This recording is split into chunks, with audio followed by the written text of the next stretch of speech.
кез келген Қазақстан азаматы өзінің тек қана ЭЦП кілттері арқылы, мысалға 15 миллион пәтерді 10 миллионға алып, не болмаса 5 миллион тұратын автокөлікті 3 миллионға алып, өзіңізге қалдыруға, не болмаса бірден сатып жіберуге қалай болады екенін толықтай білетін боласыздар. Госреестр порталы бойынша 710 миллиард теңгеге өзінің мүліктерін сатты. Госреестр порталы, ЕТП әділет порталы, Е-сауда порталы. Бұл 3 порталға да кез келген қазақстандық азамат қатыса алады.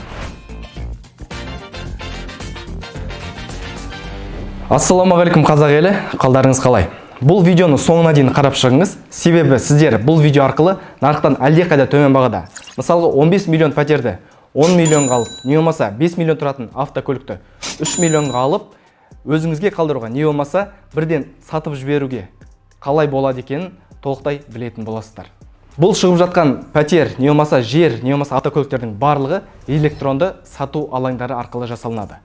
Қарапайым мысалға үй қарау үшін крышаға кіретін болсаңыз, не болмаса автокөлік алу үшін колесоға кіретін болсаңыз, дәл осындай электронды сату алаңдары арқылы да өзіңізге керекті заттардың барлығын қарай аласыздар. Негізгі электронды сату алаңы бізде 3 портал бар. Ең бірінші Госреестр, екінші ЕТП әділет, үшінші Е-сауда порталдары. Бұл 3 порталға да кез келген Қазақстан азаматы өзінің тек қана ЭЦП кілттері арқылы кірсе болады. Яғни ЦОНнан, не болмаса налоговыйдан, не болмаса акиматтан қандай да бір документтерді жинаудың ешқандай қажеті жоқ. Тек қана ЭЦП күлш арқылы порталға тіркелеміз, және де ұнаған лоттарымызға заявка беру арқылы кез келген лоттарға қатыса аламыз. Бізде ең бірінші портал Госреестр порталы. Бұл портал бойынша сіздер мемлекет тарапынан списание шыққан, не болмаса мемлекеттік қызметкерлерден тәркіленген, не болмаса мемлекеттік организациялардан арендаға берілетін мүліктердің барлығын ала аласыздар. Мысалға айтатын болсақ, майы қызметкерлері, не болмаса жедел жәрдем қызметкерлері, не болмаса акиматта жүрген автокөліктердің барлығы 5-7 жыл сайын списанияға шығып отырады. Осы списанияға шыққан автокөліктердің барлығын сіздер нарықтан әлдеқайда төмен бағада сатып алу мүмкіндіктеріңіз бар. Бұл үшін сізге алып бара жатқан документтер керек емес. Тек қана ЭЦП күлш арқылы қатыстық, отқан жағдайда өзіңіздің атыңызға машина сатып алған сияқты шығарып аласыз. Оны ертең сатасыз ба, не болмаса өзіңізге қалдырасыз ба, ол өз еркіңізде. Ешкімнің сізге қатысы жоқ. Госреестр порталы бойынша арендаға шығатын мүліктер.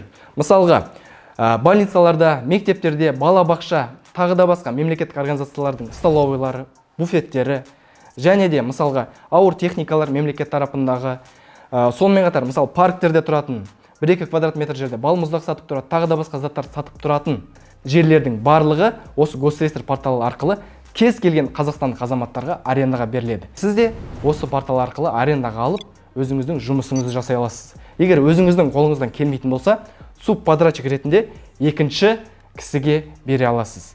Тек қана бұл порталдардан документацияны түсінсеңіз жеткілікті, жұмыстар қалай жасалынады, барлығы порталдарда ашық көрсетілген. Осы уақытқа дейін Госреестр порталы бойынша 6098 мемлекеттік организация 710 миллиард теңгеге өзінің мүліктерін сатты. Және де сізде осы Госреестр порталы бойынша ғана өзіңізге керекті мүліктерді сатып алу құқығыңыз бар. Бізде екінші портал ЕТП әділет порталы. ЕТП әділет порталында сот орындаушылары өздерінің мүліктерін шығарып отырады. Яғни, банк тарапында Форте банк, Народный банк, Каспий банк деген сияқты кез келген қазақстандық банктердің тарапындағы ареста тұрған автокөлік болсын, жер, үй, тағы да басқа мүліктердің барлығын сіздер сатып ала аласыздар.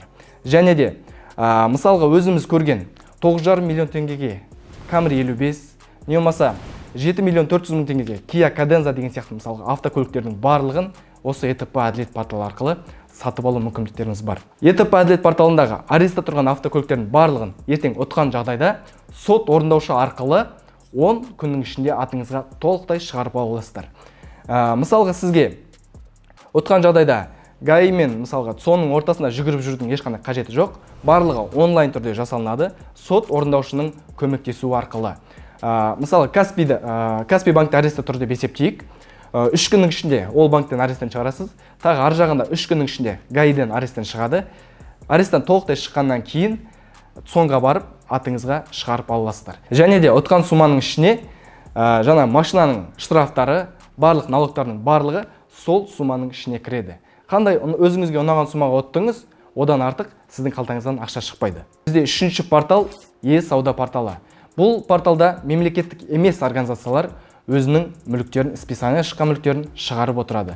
Мысалға айтатын болсақ, ЦОН, не болмаса Казпочта, Фонд даму деген сияқты атақты компаниялардың барлығы өзінің списание шыққан, не болмаса арендаға беретін мүліктерінің барлығын осы e-сауда порталы арқылы шығарып отырады. Мысалға ЦОНға барып қалып жатсақ, 1-2 квадрат метрде буфет басқарып отырған, не болмаса ксерокопия жасап отырған деген сияқты кофе жасайтын аппараттар тұрады. Осы заттардың барлығын қарапайым сізде, бізде ала аламыз. Осы e-сауда порталы арқылы өзіңізге ұнаған суммаға арендаға аласыз, және де жыл көлемінде, не болмаса 2-3 жыл көлемінде арендаға алып отырсаңыздар болады. Бұл үш порталға да кез келген қазақстандық азамат қатыса алады. Оларға ешқандай шектеу жоқ. Тек қана өзінің ECP кілттері арқылы порталдарға тіркеледі, және өзіне ұнаған лотты аукционға қатыспас бұрын барып зерттей алады, және де өзіне ұнаған болса, аукционға заявка тастап, аукцион ойнатылған күні толықтай қатысып ұтып алуға мүмкіндіктері бар. Егер де сіздерді осы үш портал қызықтырған болса, төменге комментарий жазып кетіңіз. Не болмаса описанияда тұрған телефон номерге хабарлассаңыздар, сізге толықтай ақпарат беретін боламыз.